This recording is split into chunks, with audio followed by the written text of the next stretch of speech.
All right, guys, we are live. Pretty sure we're live. It says live, 4 seconds into the show. My name is Cameron Buckner, and this is the Dixie Cryptid podcast. This is a special live stream. I've got a lot of people in here. The star hasn't showed up yet, so we're gonna hope he figures this out. I think he's having technical problems, but this whole live stream was kind of generated by a bunch of comments that I saw in a video that I did, where an author of a story talked about the BFRO, and there were tons of negative comments about the organization. I don't know anything about them. I never have. But I got to thinking back on all the times that I've mentioned them, and I will say something like, they've got a great website. I don't know what they do, but they've got a great website. And the comments just pile in. They just pile in. I'm going to try to remember everything I wanted to tell you, and then I'm going to introduce our guests. We're kind of waiting on Mr. Moneymaker to get his technical things worked out. But so I started thinking back through the years, listening to Bigfoot podcasts way before I ever started mine. And I remember many times people, some of the hosts of the show talking negatively about the BFRO. I never paid any attention to it because I didn't care. But I got to talking to some people, and they say, well, there's a lot of YouTubers that bash them, and it's kind of snowballs, and people don't like them. So what I thought I would do is invite some BFRO people. We have nothing but BFRO people in here, plus Neoma. Everybody knows her that if you follow this channel. She is going to help us with the questioning. Matter of fact, I kind of hope she leads the show, but we'll see how that goes. But so I announced this podcast, Eric Spinner. I'd like to introduce Eric. He's in the middle of your screen at the top. Eric put this whole thing together. Eric is the co-host with the other two guys you see on the screen of a new podcast that has a dozen or 15 podcasts up already, called Squatch Talks. Eric, will you just take a minute and talk about your podcast real quick? Sure, I'd be happy to. And again, thank you for the opportunity to come here and clear the air, hopefully, about the BFRO. But we're really excited. Nathan and Brian and I have been doing this now since January. And you actually had Nathan and I on for a few minutes back then. That's right. A little shot in the arm. We got a couple of people over to, check us out from your channel. And that was nice. So right. Thank you. But we've been working real hard and having a lot of fun in the process, putting together these shows. And so we are on our YouTube channel at the Squatch Talks podcast, and also on Instagram. We have a Facebook page, we have a Twitter page. I mean, we're really gung ho to get this out to as many people as possible and to share, our real stories and real encounters. And kind of go over what you guys talk. What do you cover? You're a podcast, kind of a multi-member podcast, but you actually tell stories throughout your whole podcast of past experiences on your investigations. Mm-hmm. Explain a little further with that, if you would. Who wants to take that one? Every expedition we have, or every time we go out, we're just telling the stories of when we're out there investigating. Every encounter we had in the field, Yeah, and we bring on people that have joined us in the field, right? And we've had a few of them that come on and tell their experiences as alongside with us, and it's working out pretty good so far, So, just out of curiosity, what's a really good experience you've had that just kind of sets your hair on end? Well, I had one come up to my tent at the early morning hours and press in right over my head with its hand, and my heart was pounding in my chest, and that was pretty hair-raising, I will say. Yeah, cool. I've had rocks thrown at me. I've had somewhat of a woo type experience that left me pretty shaken, and I've attended some expeditions where, we've had multiple eyewitness and found all sorts of evidence in the field, footprints, all this stuff. But yeah, I pretty much run the gamut of everything except actually seeing one. Have you ever had a moment where you thought you weren't going to get out of the field? Yes. Yeah, Tell us about it? that was my best experience. It was getting bluff charged in Kentucky. Whoa. They told me not to do fast wood knocks down there because that's a sign of aggression. So there was about 25 of us sitting in the field, and we walked down about a quarter mile away from the group, 4 of us, and I hit the tree as fast as I could 6 times. As soon as I got back to our little group, I heard a real good tree snap, and it just rushed us. And as it was rushing us, we all were looking at where it was rushing in from because it was growling and everything. And my daughter looked down the road, and she saw a 3-foot one run across the road. Wow. So what it was doing was trying to distract us. Get the little ones out. Because the little one was probably 10 feet behind the tree I was hitting. You saw a Littlefoot. Yeah. Yep. Yeah. Well, that's awesome. Well, that's what these guys talk about. Unless you have something to add to that.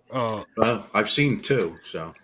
Oh Yeah, and I've had 2 visual sightings myself, one road crossing and once in British Columbia. But I was going to say Littlefoot. We just got some track casts made a couple of weeks ago, actually, from the Pine Barrens. I got a call from my, my research partner, Art Mack, and he said, "Hey, I found these tracks. Think it's worth checking out?" Sent me a couple of pictures. I said, "That's always worth checking out." Mm-hmm. But they had gotten rained on overnight, but I still went out and we made 4 casts. So I'm excited. Oh, very cool. So back to the reason I did this, I thought it was so unusual. And it sounded to me like, I mean, what organization could be that bad? That was really my thought. There's got to be something to this. And of course, a lot of the people were like, "Oh, you're just picking on this YouTuber or this YouTuber." I don't listen to them. I don't know what they're saying. I just have no idea. I just know how people comment, and if I mention the BFRO in any video, I'll get emails from people. Now, I've got a list of things I need to talk about while we're waiting on Matt. One, the comments are turned off. And the reason for that is I love the comment section. I love the live comment feed. It's my favorite thing. But Neoma's husband, the other day, I was talking to him, and he says, if you're going to run a good bar, you got to keep the drunks out. You got to throw the drunks out of the bar. And so, in other words, what that's saying is there's always a small amount of people that ruin it for everyone else. And I didn't want this to be a distracting thing with the comments running because people are pile on the BFRO. And at some point, I may see something that I don't like. I cannot imagine that. I just can't imagine it. But I don't know that there's anything I just love about them. I'm just interested. Why in the world do they catch so much negative flack on this? So. Uh-oh. That's not good. No, the storm may have affected him. Yes. And I muted my mic, but yeah, here he comes. Yeah, that's not good. I hope those storms aren't too close. Yeah, I know that they're going to hit here in about half an hour, and I may be suffering from the same thing because that line of storms, I think it's going straight across from bottom to top of the country. Well, he did say he'd like you to take over, Naoma, and here I am taking over. Did you want me to sing or dance? Well, let's talk a little bit more about what you guys are doing out in the field. You're collecting stories. We're actual BFRO members, have been for a long time. I'm in New Jersey. Brian's up in New York, in southern New York State, and Nathan in Pennsylvania. And we're investigators, which means we actually go and follow up and contact witnesses that submit their reports to our database. We do the investigations. We also are organizers, which translates into us taking groups of people out into the forest and teaching them how to go about doing this research. So it's a passion that the 3 of us share. We met through this process, and we've become very close, like brothers, and decided to share it with others by starting the podcast up. Yeah. Exactly what kind of training did you guys go through to become BFRO investigators? Brian? Well, yeah, I mean, you have to attend an expedition, all right, through the BFRO. And at least back in the day when I joined in 2009, I went on one expedition and immediately was taken on as a investigator. Typically, it takes quite a few, for some people, but I got in with one of the good investigators, and he brought me on, and since then, it's just been awesome. Being part of BFRO really has changed my life. It really Not to has. interrupt, but Yeah. let's send some positive energy and prayers Yeah. to Cam. He just Yeah. tested that the tornado's there. I told him to be safe, but he doesn't Yeah. have Oh any my. power. Okay. So, All right. God Okay. willing, he'll Most- ride this one out. So Yeah. I hope he Yeah. went inside yeah, because he's out in his office across Yeah. the barn, the yard. exactly. Yeah. So sorry to interrupt you, Brian, but No, that's okay. That's okay. Let's hope he's okay. Yeah. So yeah, I mean, being a part of the BFRO was, my kind of ticket into getting into the database, as an investigator, where thousands and thousands of reports come in. I mean, in New York, we have a ton that aren't even investigated yet. I keep bringing in more investigators as through the years. I brought in a few, but having that database has really given the opportunity to kind of find hotspots and areas to research. And, you get your name out there to the public, and people just walk up to you on the street, or, send you some kind of Facebook message or something. Hey, something happened to me. And you just build stories up, as you go. And I probably have at least probably 60 pins on my map of encounters that, and it's cool doing it that way. I use the Google Map system, and I pin all my reports on there, and you can easily spot areas of high activity and clumps, where encounters have happened. So yeah, that's pretty much, So My- when they train you in the question aspect, when you're talking to someone who's a witness, Mhm. do they teach you how to ask questions? Are they? I didn't get into that. I'm sorry. There is a database, right? Mhm. There's I'm sorry. There is a tools Website? on a website for the investigators, private Mhm. for us. Nate, did you want to describe that? No, I didn't go that route. I went on my own, and I was questioning cops that I know. I have a lot of friends picking up things that way. I have a lot of friends that are doctors, talking to them. But mainly it's just trying to know the woods, I don't know how you can really get training to look for something like that. I mean, other than, I'm an electrician, I didn't really ever get any training other than doing it, which is, I think, the best.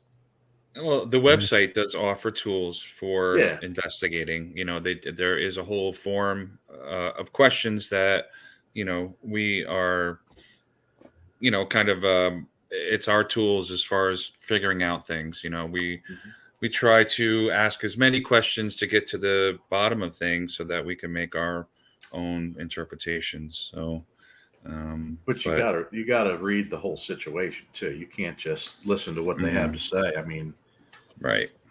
well, in answer to that question, also, Naomi, I followed the guidelines that the BFRO set forward, where you had to officially attend one of their expeditions, right? And then you had to get sponsored by an existing member. All right. So I attended the 2008 Northwestern PA expedition, and I met a number of really, wonderful researchers, and they kind of took me under their wing, and I learned a lot just on those 4 days. And then, got on discussion boards with a bunch of other researchers across the country and in Canada. I attended a next expedition in British Columbia the following year, and that's where I had my first sighting, of course. But, it's just a matter of, putting boots on the ground, actually. And then when it comes to investigating and doing, the follow-up, it's just a matter of going onto our flats and seeing where the reports are coming in and assigning it to yourself. And then it's our job to contact the witness and to hopefully first speak with them, either phone or email. And then we typically will go out to an area if we have access to it and try to reconstruct and recreate the event as it took place. So I've had the good fortune to be able to do that a number of times. And it's just turned into something that I enjoy doing very much. We don't get paid to go out and do this. It's a part-time hobby, That's why there's thousands of reports that are still sitting in our flats that are as of yet unreported. And it's as of yet undiscovered primate, But it's hard. It's tough to get to them all. It is. Really is. Try, but witnesses don't call you back. They may not give a phone number, and then you email them. You ask for information, and you don't get a response. So I remember assigning a report to myself way back when. This was like 14 years ago, and I never was able to get a hold of this woman. And then I was listening to an episode of Dixie-cryptid. And sure enough, he told the story of this woman's encounter in central New Jersey getting bluff charged. Her and her boyfriend getting bluff charged at their high school. Okay. Yeah. And I put into the I'm listening to it. I go, wait a minute. That's the report that I first assigned to myself that I was never able to follow up on. So I made a comment in the comment section reaching out to her, and she did respond. And as a result, I got to speak with this woman. My wife Heather and I, and we went up to the area. And we did an actual recreation. I even did the running down the field towards the camera. And we were there at the right time of the year in October, at the right time of day. And let me tell you, in the early 80s, when this encounter took place, I can guarantee that these people had the experience that they reported.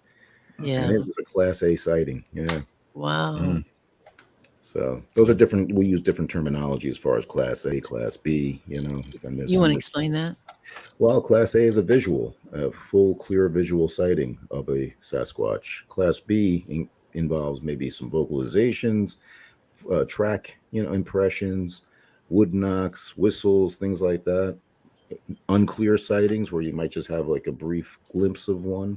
And then there's C, which I don't really go into too much. That's kind of like, not real conclusive or even a possible hoax or unreportable. So different class system. I really hope Cam's okay. Yeah. I got the same text you did, and I just sent him one back saying, carrying on, be safe. Will you be able to let Matt in on your end? Because I don't have any moderator status here. So I don't have moderator status either. That's the thing. It's going to be just the four of us unless his power comes back. I don't have moderator status, so we may have to reschedule with Matt. But so how many? I'm going to go ahead and just ask the questions that I have here. I'm sure that you guys can answer most of them. I have a nice little notebook that I've written them all down in. And Matt was confident we could also, so he has full confidence in us. So thank you. Okay, good. So one of the questions I want to know is how many investigators do you per state? I mean, do you have a cluster of them here and maybe one or two in another state? I mean, how is it broke up? For instance, the North American Dogman Project actually has regions, and they have people assigned to those regions. Does that work that way for you guys, or do you wake up in New York and suddenly realize you've got to investigate something in California? No. Everything in the database is separated by state, and each state will have whatever investigators have been brought in, and we can pick and choose. I typically myself will pick reports that are close to my area, so I can actually get feet on the ground and talk to the witnesses in person and investigate the area. That's important. I have done a few where I've had to call the people just because it was such an interesting encounter that they reported. But for the most part, I try to stay local. But that's how it's kind of set up for us with the database. I don't know. I mean, last I looked, there was, I want to say at least 500 investigators throughout the United States at this point. Close to that, yeah. Something like that, right? And in various states, we try to cover at least, on our aspects. I believe, speaking for investigators in general, that's. I think I don't have anything. I usually don't have anything anywhere close to me. So when I investigate anything, I'm driving at least 2 hours. Are you really? Yeah. Mm-hmm. Yeah. I live about that far from the LBL, so when I investigate, I don't investigate for anybody but myself. But that's about an hour, hour and a half, 2 hours at some, depending on which end I'm going to. Wow. The Pine Barrens are in my backyard practically. So I'm very fortunate. And I had a report coming in a couple of weeks ago from actually one of the attendees of expedition that I put on. And so he and a friend, a colleague, had a experience out in the Pine Barrens back in 2018. So he submitted the report. I was able to connect with him on the phone. He gave me some additional details as to what occurred, and he also sent me the GPS coordinates. So that afternoon, I hopped in my truck and I went out to investigate and check it out. And sure enough, it's an area that absolutely could support one of these individuals. And so that's the kind of follow-up I try to do. I try to get boots on the ground and actually, see what the story is and check it out. And unfortunately, on the way out, I wound up getting stuck in a mud hole up to my doors with the water coming into my cab of my truck. So, but that's the dedication that we have in order to follow up on these reports. You need a duck truck. A duck truck. Yeah. But Naomi, I'm not at all that familiar with you. I mean, why don't you tell us about yourself and what it is that you, your background. Well, my background is I write, but I don't publish because I don't think I'm that good of a writer. But I do have several fiction books that I've just never published. I edit. I'm very big on helping authors who are either not published at all or independent and getting their books polished to make them look as good as they would if they came from a publishing company. So I do that. And if anybody's seen my show, I tell a lot of stories. I'm very much into tracking legends. I had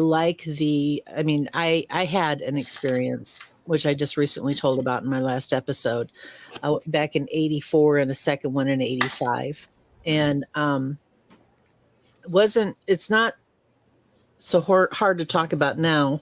At the time, I was just ridiculed horribly by a lot of people who really, I was a little bit cocky and thought I was smarter than them, and they were calling me stupid, and that upset me.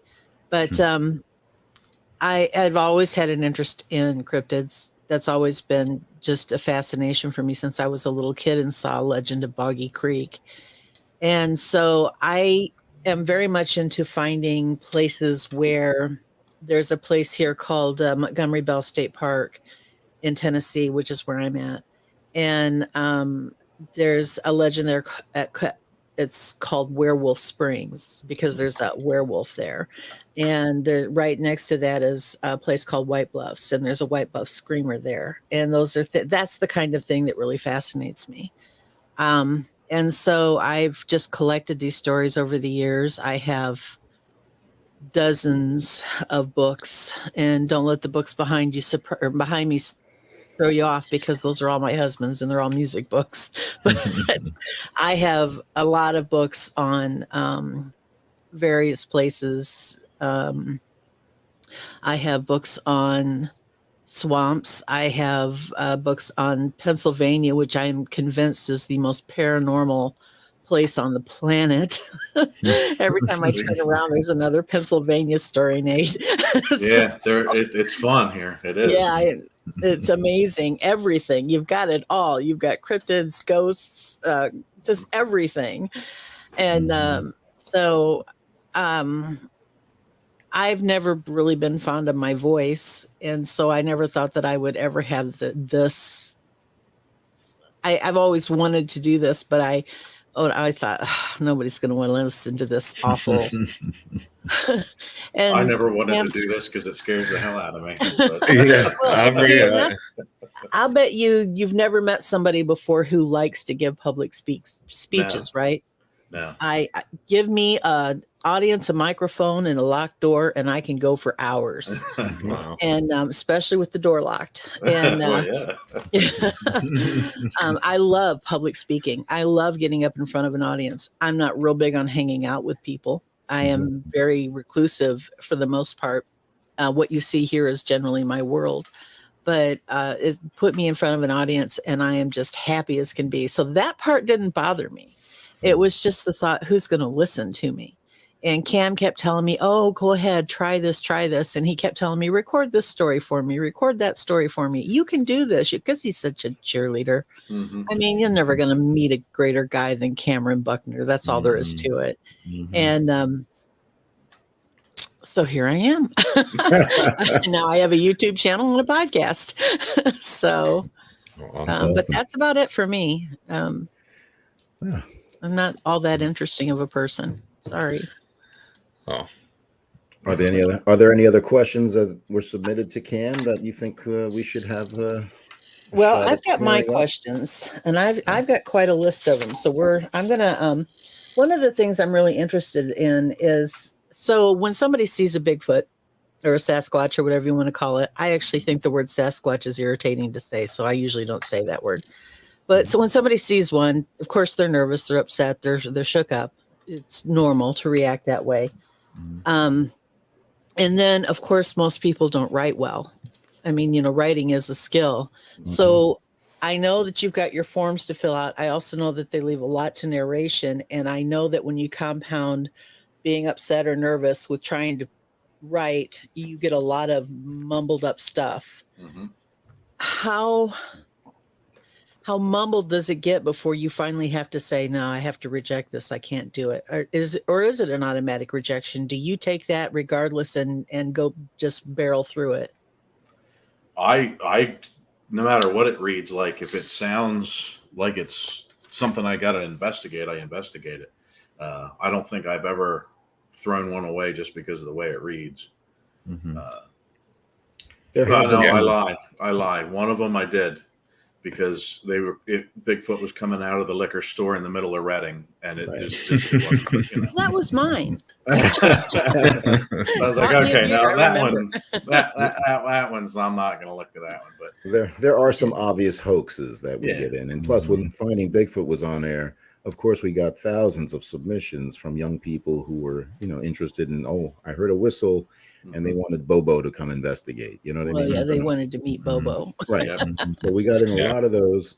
And then we do get voicemail messages left as well. And some of those can be quite entertaining, but, we don't disregard them if they're legit. Yeah. I mean, there was one that I laugh about with my wife, and that was when, it was really real. And it was peeing on my front porch, and I got a Bigfoot family living on my property, I won't name names, okay, but you know who you are. But we got a lot of enjoyment out of that email, by the way. And again, I'm not saying the guy wasn't legit, but his wife had to remind him what his phone number was when he was leaving the message to call him back. My. But hey, we do this because we enjoy having fun too. This is what it's about. And I think it's important to if you can't laugh at yourself, who can you laugh at, right? But I'm the funniest person I know.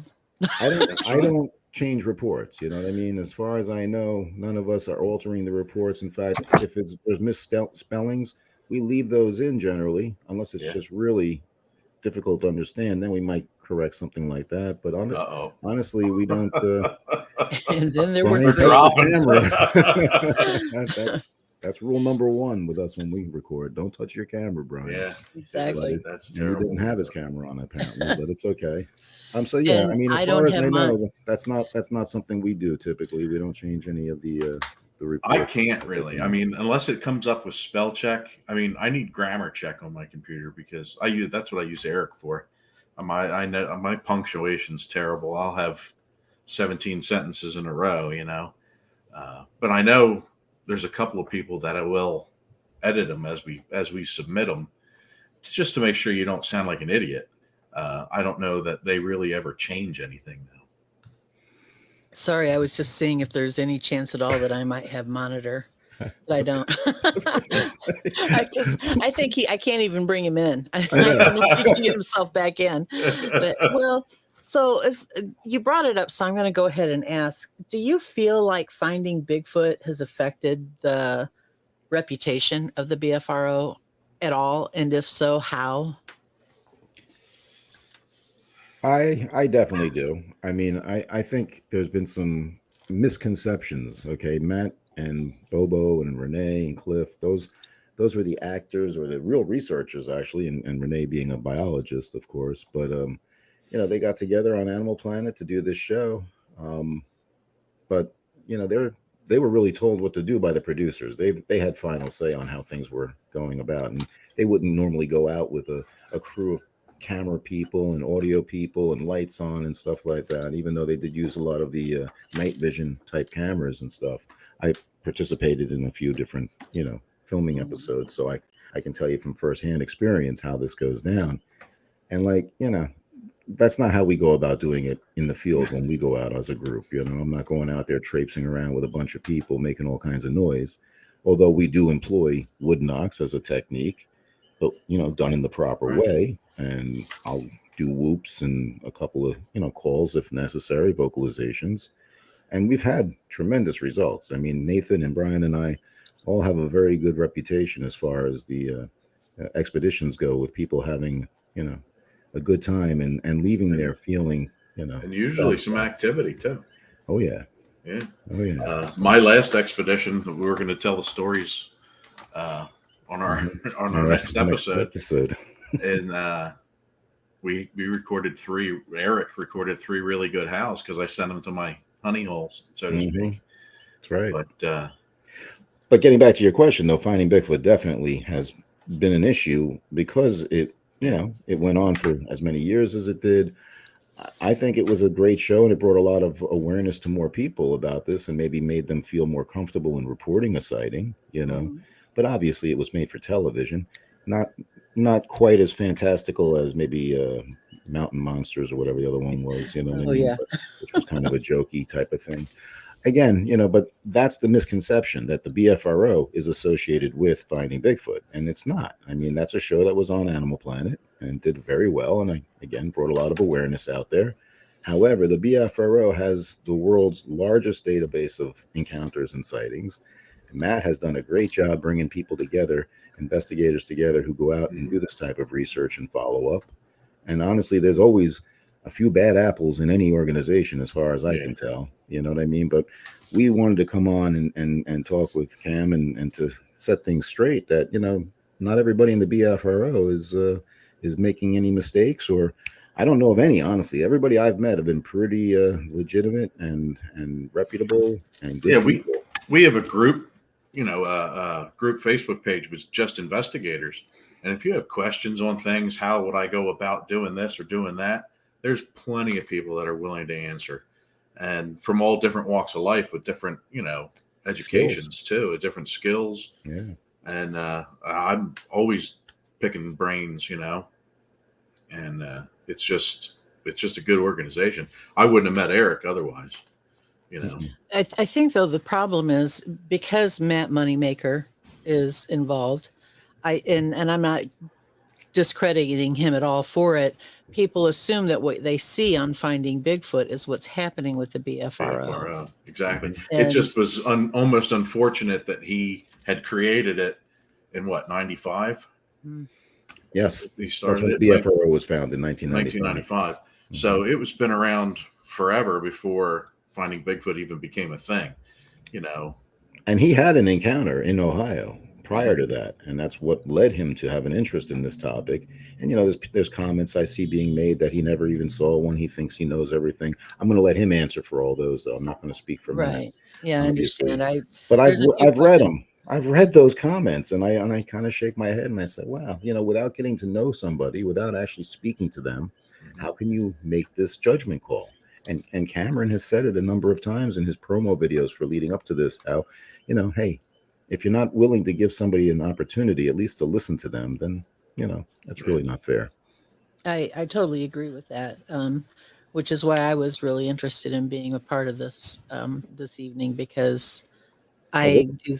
We're gonna have to do it again, Naomi. Well, exactly. This was not how I anticipated this going down. Tornadoes and I know, Brian and it's getting freezing. kind of scary looking outside my window. So I may be the next to go, and it might just be you two. Yeah, But- we're gonna have to stay on to Wouldn't be somebody the can first turn it time, off, right, Nathan?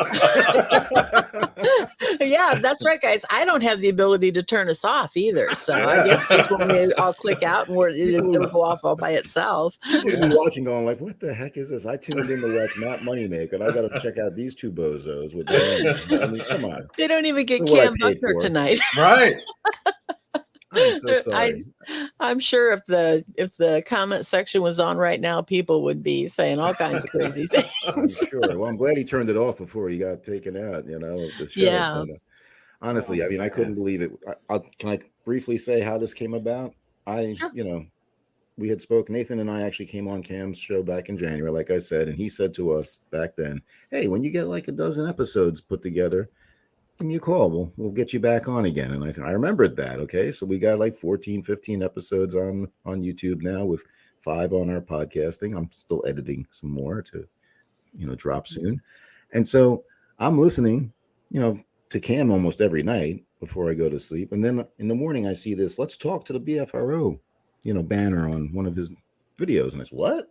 So I click on that. I fast forward to the 20 minutes in, and I'm listening. "Oh, an investigator or somebody who represents the BFRO contact me and I'll do the interview." I said, let's kill 2 birds with 1 stone, Yeah. So I reached out to Nathan and Brian, and then I contacted Cam, and he said, "Hey, can you get me Matt Moneymaker?" I said, I already texted him.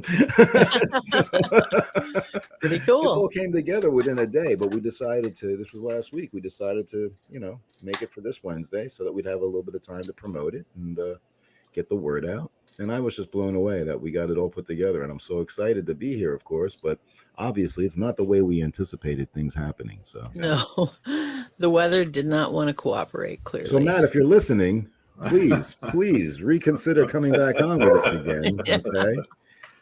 Absolutely, I'm putting it Matt. out there. Please. It really is a great place. I mean, the people I've met they're just phenomenal people. I don't even know of any bad apples, to be honest with you. I mean, I'm sure there are some somewhere. Everybody, I've had my bad days, but Well, and the only examples I could give you are hearsay, and how fair is that? Mhm. It is what somebody said that somebody said, and I don't want to go down that road. I don't think it's fair to anybody to do it that way, so I'm not going to. But honestly, I've got a couple of more questions, but frankly, they're Matt. only questions Matt could answer. Right. I know. I've heard. I only ever talked to Matt on the phone. I've never met him in person, and but everybody I've talked to that has met him said he's just really passionate about Bigfoot. That he lives and breathes Bigfoot. That's he sure it. does. Yeah. Yeah, I And, think that a lot of times what happens is when you see one, you've got 2 choices. You can either accept that you're crazy or go out in the woods and prove it. Yeah. And so he opted to go out in the woods and prove it. So, Yeah. in the process, he has assembled what I feel is to be, the greatest group of individuals who are out there seeking the elusive Sasquatch and doing it in a scientific manner. You know what I mean? Yeah. So I can speak for myself, and Nathan, of course, can also back me up on this. That when we're out there, we have fun. We go out and we have a good time, but we do it in a manner that is, seeking the truth. But I'm not trying to force anybody to believe anything either. Like I said, just the other day, we got more track casts found in the Pine Barrens. This is just a juvenile track. Oh, Okay, wow. but there's some depth there. Okay, and it's 7.5 inches in length, 2.5 at the heel. And this is in April 2nd, I think was when we found it. It's an inch shorter than the ones that we found in 2014 on my expedition. So 8.5 inches in September. So, hey, the feet grow, right? In the 6-month time period. This is data that we can collect and then keep track of and share with other researchers. What good is having scientific data if you don't share it with other people, other Right. researchers? And that's one thing I do find in this Bigfoot community, that there's so much, division as far as, oh, don't come over on my territory, or I'm not going to share with you, in your group what I just learned. Right. You That's know what I mean? That kind of stuff is unnecessary. but it's so common in the Bigfoot community. Yes, it is. So common. It's terrible. I just had a gentleman move up from Georgia into Pennsylvania. Was a BFRO investigator already. Contacted me right away, and super great guy. Learning a lot from him. You know, he's in the service, and I don't even know where I was going with that, but people who there's something happening. Yeah. We lost the host. I know. I'm sorry. I was typing. I thought this was I thought that was a way to communicate with the streamer. No. Sorry. That was just me. Okay. You just kind of stopped our hearts for a second. Yeah. I thought Somebody we're all want to check done. to make sure we're still on here. First, long time listener, first time caller. Sorry. That's one of my husband's favorite lines. But you were referring to how people are afraid to share information within groups. Oh, yes. And I immediately told him where my research area is, brought him over. We bring people to our research. When we have expeditions for the public, these are just anybody that wants to come. We take them to our best places because that's where we're going to have the action. Yeah. We're proud of it. And you know what, Nate, that's a good point, because I know there's going to be questions you ask Matt, but one of the things I hear often talked about is the fee to attend one of these things. But guess what? There is a fee to attend, all right? And it only includes your admission ticket. It's like an airline ticket almost, okay? If you can't make it, you can use a credit towards a future one. Doesn't include the food or the gear or anything like that. That's on the individual to bring along with them, okay? I did it. I've done it a number of times, okay? And I don't know about the food, but well, we are a little different there, Nathan. You provide, unbelievable food, and we both do a lot of the cooking and all the preparation. Right. Other organizers as well. But I'm just saying, for the most part, you want to bring your food and your gear and your extra clothing, extra underwear in case you see a Sasquatch, okay, and extra socks, of course. Hey, we got Tornado Cam back with us. Woo. Look at that. In the car. Uh-oh. Making a speedy getaway? Huddling in the car. Hold on. Brian might be able to get back in. Hey, Cam, you're back. Can you hear us? I don't know if you guys can see me or hear me, but yes, sir. I can't see you. We have terrible. I'm working off of cell data right here. But we had a big storm come through. And just as I was getting going, our power went out. Again, I don't know if you can hear me or see me, but yes, we can. Kind of hope it's okay. I'm sitting in. Well, that lasted for a minute. And I hate to tell you this, but it's coming through me right now. That's what I keep reaching over here because. Oh no. Yeah, it's. I'm a little west or a little east of him, and quite a ways north of him, but. Same line of storms. I wanted to say one thing about what Eric said earlier about having the largest database, which I believe it is. Sometimes that's all you have to do to get people to hate you is have something that big or be that good at something. And, I remember everybody hates Jeff Gordon, why? Because he wins a lot of races, Yeah. That's the first analogy I could think of, but that's all you have to do sometimes is be good at something. Absolutely. That's exactly what you have to do to make people hate you is be good at something. Here he comes. Tornado's back. Tornado Cam. So a live webcam from breaking news. We have a live webcam from Mississippi. We have a man here named reporting for Cameron Dixie Cryptid Buckner. is Cameron Buckner. Tell us what you see out there, Mr. Buckner.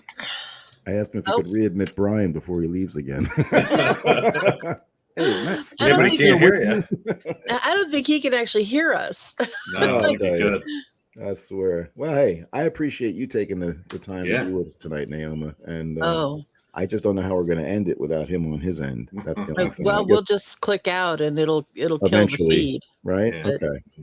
But hey, this is a passion we have, and we're going to keep doing what we love doing and sharing it with as many people as we can. Squatch Talks podcast. Let me just quickly, share that information. He said he'd let us do that. He's supposed to have the banner on the bottom.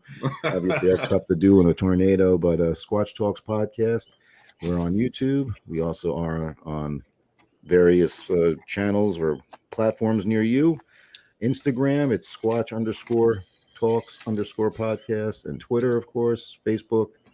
And we're having a good time. We're telling these stories of our encounters and real ones, and encounters that we've experienced, including in Pennsylvania. I had one that kind of brought me over to the woo factor with the headlight shining across the trail from me. Strange encounter. That was right after we recorded 3 howls that Nathan mentioned. Okay, nothing like that has ever happened to me before. So Wow. it's something that we as a threesome have talked about on our channel, and we called it the paranormal parallels. And that's another thing a lot of people I know are upset about with the BFRO, is that we don't include reports that border on the supernatural or the strange factor. Mm-hmm. And the reason for that is because we're talking about Bigfoot, and Matt wants to keep it scientific as possible, and I'm going to let him answer that question. But which is why I didn't ask it. I know, but that's one most people watching, if there are anybody left watching, just letting you know, that's the reason. It's not that individuals like myself. I know there was another guy who emailed Dixie. He's out in another part of the country, and there's other investigators out in other parts of the country that do believe that there is some kind of strangeness associated with it. Well, guess what? I'm a flesh and blood guy. I learned that coming on these expeditions and listening to the researchers, you know what I mean? So we got 2 tornadoes. Hey, we'll take whatever we can get at this time. Look, he's getting the heck out of Dodge. Yeah. Cameron Buckner. Hey, can you guys see me? Sure Yes, can. sir. I'm driving around trying to get a cell signal so I can do this. That's dedication, let me tell That's you, right right. there. Oh man, I got the cops behind me. Oh my goodness. They're gonna tell you to get off your phone. I don't know if he's pulling me over or if I just need to get out of his way. I think you probably better pull over and get out of his way. But let's keep the film rolling in case he doesn't. Oh yeah, if he pulls you over, we want to see that. Yeah, we want to get him on the podcast. Tell him we're doing a Bigfoot podcast. He'll laugh and chuckle. I've used this one before. Okay? We can ask him all kinds of questions. You're getting. Man. Oh no. Oh, I don't think I'm going to be able to find a good signal. You're good right now. Don't move. So I'm not going to wreck y'all. Y'all do, and I can't hear any of you. Oh But no. do this as long as you want, or I can stop the broadcast right now. Can you hear me? Guys, I'm getting a little bit nervous here. Yeah. All right, listen. We'll stop it now. Cameron, we're going to let you go. We're going to say goodnight, and thank you everybody for watching. And I hope we can do this again. Thank you so much. We appreciate your time. Yeah. It was so Keep great doing what talking to you. It was great meeting you. And It's great meeting you enjoy guys your too. channel. And Cameron, thank you. Be safe. All I right. can't hear you. All right. See Hey, you guys. did Matt ever show up? Well, you would have had to let him in. So If he did, we couldn't open the door. we're going to have to redo I'm this. really sorry about all that, but not much I can do. Thank you guys. Let's try to reschedule in the next couple of weeks, if you will. My pleasure. Anytime. Sound Thank good? you, Cam. Yeah. All right, Thanks we'll for give watching. you. I'm gonna give you about 10 seconds to say bye if you hadn't already done that. I'm gonna hit the end button. All right. Good night. Night. Nice Thanks to for meet you watching. guys. Thanks for coming on. Neoma, Appreciate you're a you piece. Thank you. See ya. Bye, guys.